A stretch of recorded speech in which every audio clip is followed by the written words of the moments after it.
and welcome to Dax Chats. In this episode, I'm speaking to a bloke who's Aussie as. Well, that's the name of his latest album. It's called Aussie As. He is one of the greatest songwriters in Australia. He's probably number 2 on my list of favorite songwriters. And he has a brand new track out that's not on the Aussie As album. It's a brand new track. It's called 1868, and it's an educational story. So today I wanted to chat to this man about this story. So today, Dax Chats to none other than my mate, Matt Scullion. And here he is. G'day, Matt. How are you? G'day, Dax. How you doing there, mate? I'm doing great. It's been a while since we've spoken. Last time we spoke was 2018. Has it been that long? Yes, we were up at the Stag and Hunter. I remember that. There you go. That's right, the Stag and the Hunter for the show that I did up there, the Scullion sessions. Yeah, yes. Scullion sessions. Yeah, you had Ben Ransom and Johnny Taylor there that night. Oh, that was a good night. It was a great night. Was a good night. Yeah. Yeah, so you've been, obviously you're in Australia. You're one of the best songwriters that I know. I'd have to say second to Alan Caswell, of course. Alan Caswell's done over 800 songs now. We just had the press release today. I've only done 786. There you go. You got a few more to get done. But you've written for people like Travis Collins and Amber Lawrence, in which that song you won a golden guitar for. You've written a number of songs for Lee Kernaghan. So you've always been in the back end of things, and now you've come out. You've done 2 albums now out in front. The second one, which was the newest one, is Aussie As, and all the stories are very Australian based, and it's just brilliant to see that type of music coming back into country music, because it's sort of getting lost. So that you're not really doing bush poetry, but you're doing Australiana. You're telling stories about Australia. I'm just talking about stuff I know. About stuff I know, and places I go to, and people I meet, and stories I hear, and I love this country, and I love to talk about it. You do. Slanguage. Talk to us about Slanguage. I mean, really, that's one of the best songs, because it's like people don't understand what we say. That's true, isn't it? They don't, and that song actually came from living overseas, because I did a couple of stints in America, and yeah, I always found that I had to, probably like yourself, I had to dull down the Aussie lingo a bit, so people could understand me. And I always thought to myself, when I get back to Australia, I want to write a song about that. Yeah. And but it's also the way I wanted to write it, which I did, so that us Aussies can have a bit of a laugh at ourselves too, because we like having a laugh at ourselves. Absolutely. We're all drongos, really, aren't we? Yeah, we like taking the piss. Yeah, that's right.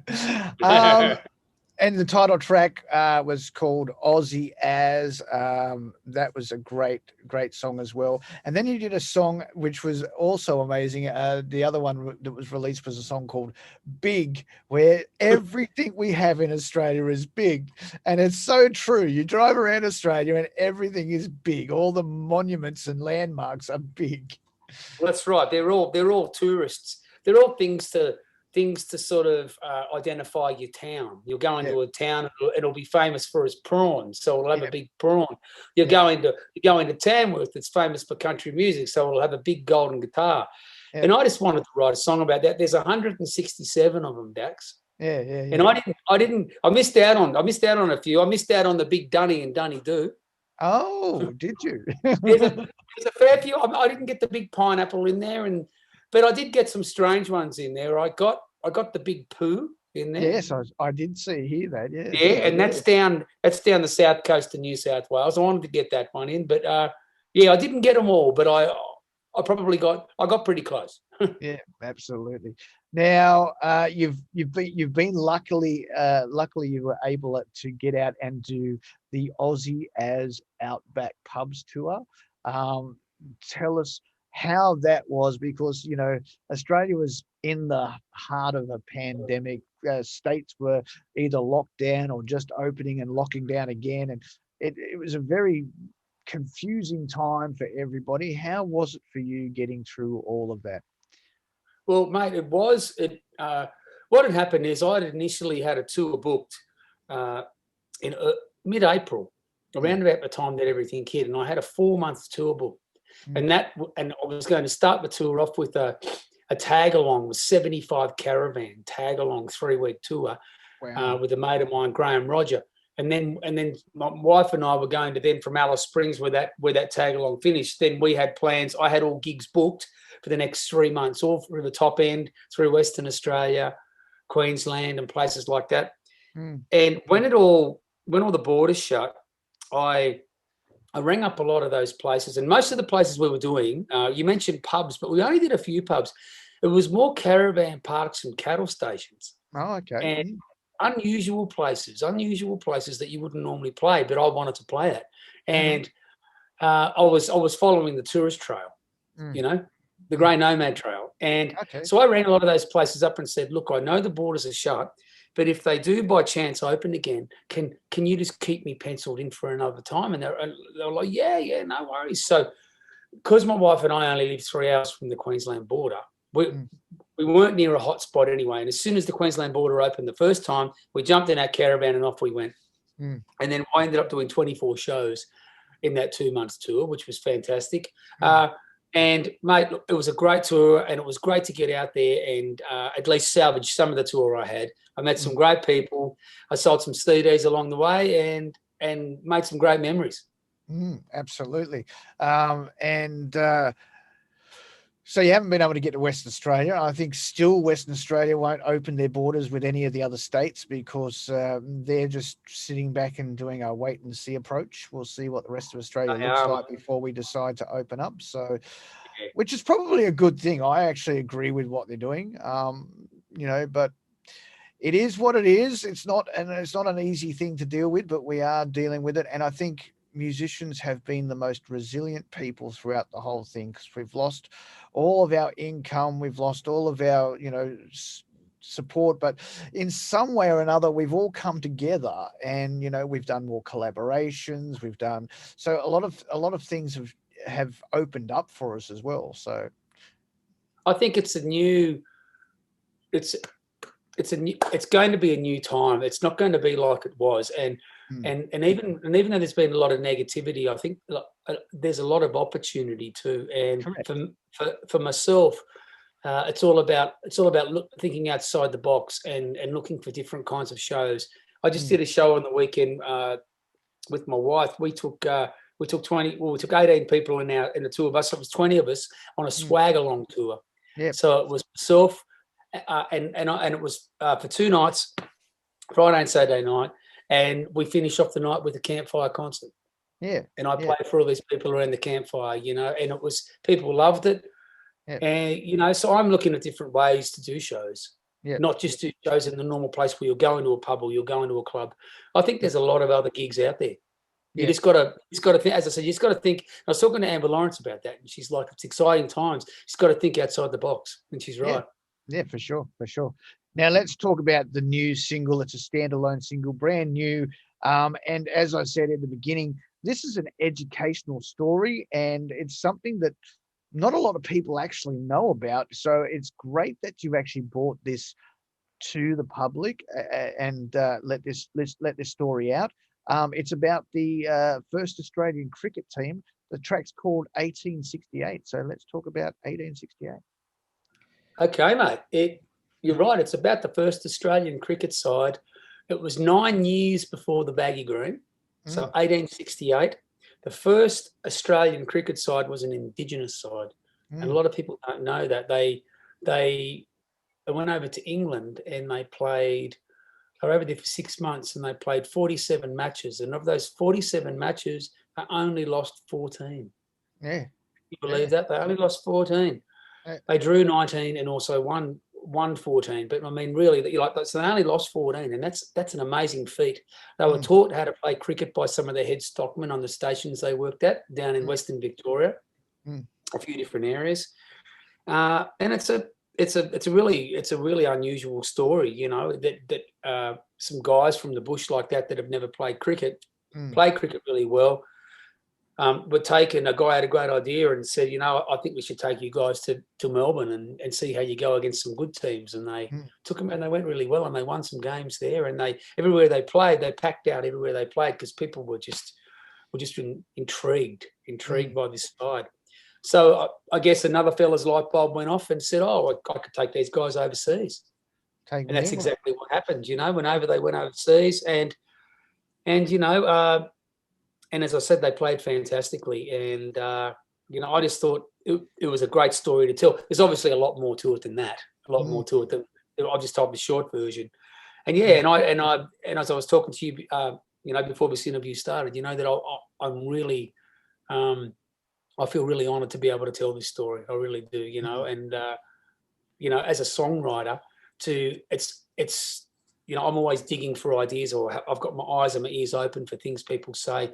And when I was told this story by a friend of mine, Len Pascoe, who used to be a fast bowler for Australia many years ago, he told me this story, and I went, "Wow, I've got to write a song about this. This is just amazing." So, and the song's been accepted really well.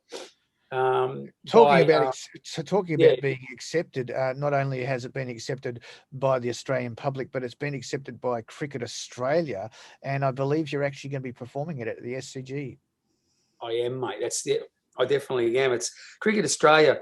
When I first sent them the song, they were like, "Wow, this is great." They actually said the magic words. They said, "How can we help?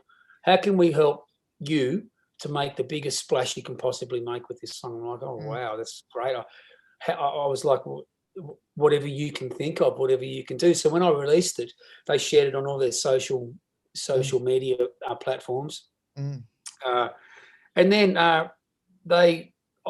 I got an email the other week, and they said, "Look, you know, we've got some games coming up, and you know, would you be available to come down on December 6th to play at the SCG for the Australia versus India one-dayer?" They said, what we're going to be doing on that day is we're going to be celebrating Indigenous cricket. The guys in the players in the Australian team will be wearing a special uniform to commemorate and to celebrate that. And they said, "We would love for you to come down and sing that song." I was like, "Oh, geez." I was like, twist my rubber arm. Of course I'll come down. So my wife and I are very much looking forward to that. Absolutely. So it is a great story. I want to know, have you spoken to elders from those communities that you talked about in the song? Absolutely, I certainly have. Before I even started writing the song, Dax, I made a couple of calls to a fella called Les Knox who lives in Narrabri. He's very heavily involved in Indigenous cricket and has been all his life. I asked for his permission first and for his blessing, and he gave me both of those. It helped that Len Pascoe had spoken to him first, and then I spoke to a fella in Victoria, from not far from the regions where the song is written about, a guy called Richard Kennedy, and he also gave me his blessings. But I was really nervous, Dax, when I'd written the song. I just had it recorded on my iPhone, you know, and just before I went in to record it with Shane Nicholson, I just had the rough recorded. I sent it to them. And I waited. I was so nervous when I sent it. I waited. I'm thinking, oh, what if they don't like it? What if I haven't got it right? Because I wanted it. And they got back to me and they were like, "We love it. You've got it spot on, mate, so go for it." So only thing I had to do with Richard helped me with was some of the Aboriginal names, which I say in the song, and places. I was close, but I wasn't right on the money. So Richard helped me get that right.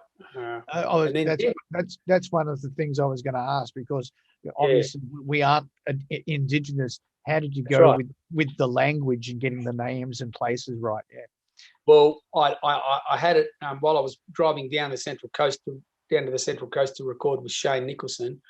I had it playing over and over and over the names, and I was saying it and pronouncing it. It took me a long time to really get my mouth around it, so that I could say it because it's all one word, but it still has syllables in it. Some of the names, they have syllables like we have syllables, like my Matthew, you know, like it's but sometimes those syllables join together, you know. It is tricky. It's like any language, you know. It's tricky, and but just practice was the way I got it.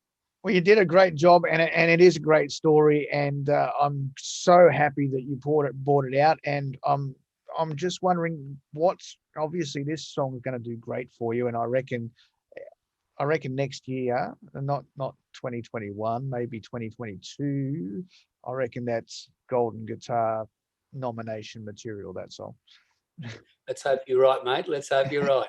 Absolutely, absolutely. So, what's coming for you? What have you got coming up? Lots of different things. Apart, obviously, the release of this in a couple of weeks, the SCG. Then after that, I've picked up this amazing gig all over the school holidays, which is from the 19th of December to the 31st of January. I've got a few nights off over Christmas and New Year, but I'll be playing down at a zoo in Mogo, the Mogo Zoo, which is down the south coast of New South Wales. It's a beautiful zoo down there. A mate of mine who runs a company called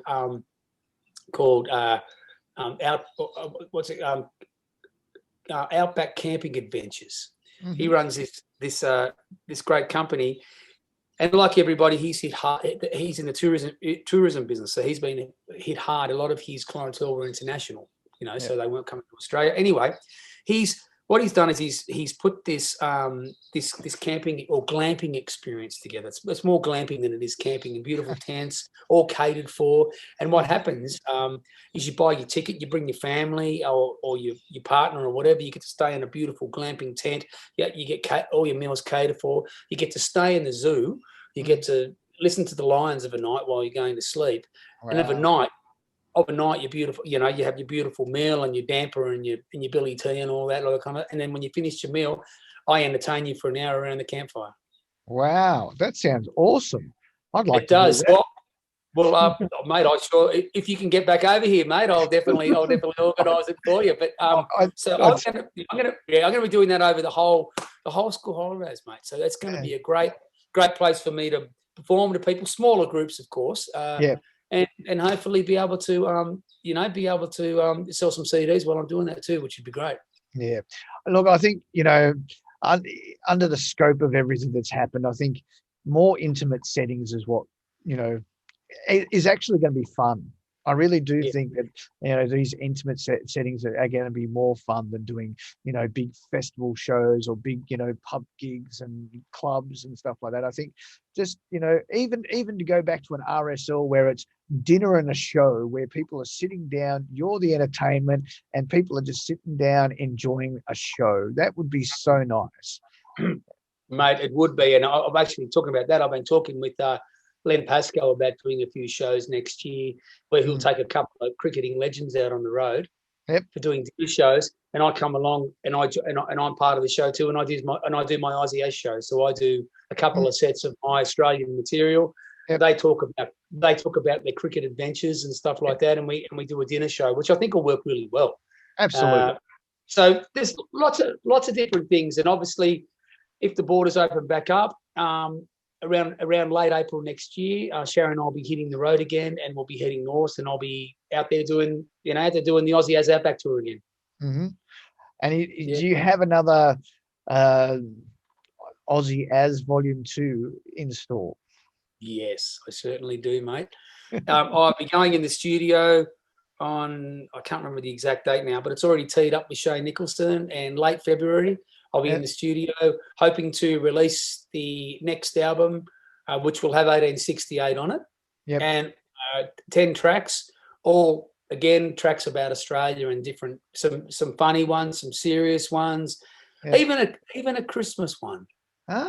Even a little Chrissy song in there. So I've got in there. So that'll be out late April. Hopefully that'll be out to coincide with the tag along that we're hoping to do with the 75 caravans again. So we're hoping that comes off. So I'll have that out ready to go for that. Awesome. Well, it was great to talk to you. I do look forward to what's to come, and congratulations on 1868. What a great story. Well, I really appreciate you having me on your show, Dax, and I hope to see you soon, mate. If you get back over here, you're going to have to come to one of my shows, mate. Oh, look, if I can get back over there, I mean, I would definitely come to one of your shows. The problem is, until everything's cleared up and there's, international travel's been back going for a while, and there's no quarantine hotels or anything like that. I'm staying put. I got you, mate. I hear you. But anyway, I'm sure we'll see you again soon. Absolutely. Well, thank you very much for your time, buddy. Good on you, mate. Thanks, Dax. No worries.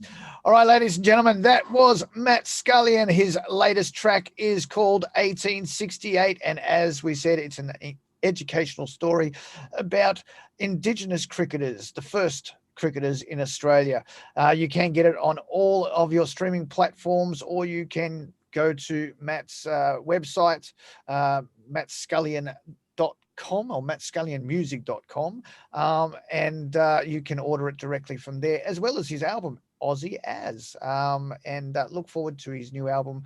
Also, you can play all of his tracks on the Country Thunder Network radio station. Just go to our website, countrythundernetwork.com, and hit the Country Thunder Network logo to go to the player to request your songs. You can also vote for them in the Country Thunder 20. Just follow our Linktree URL links on our Facebook page to get straight to the voting forms. I'd like to thank our sponsors, Fab APC, for coming on board. Thank you very much for that. And as always, we are proudly supported by Neon Horse in Stanhope, Victoria. This is DJ Dax. You've been watching Dax Chats. And until next time, bye for now.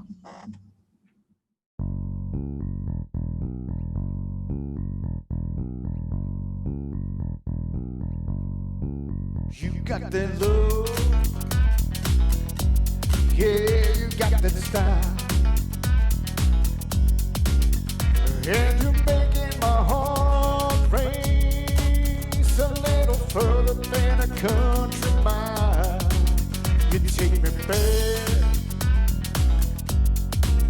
you light my fire. Yeah, you're the only one that can ignite this desire. So settle up, baby, get strapped in.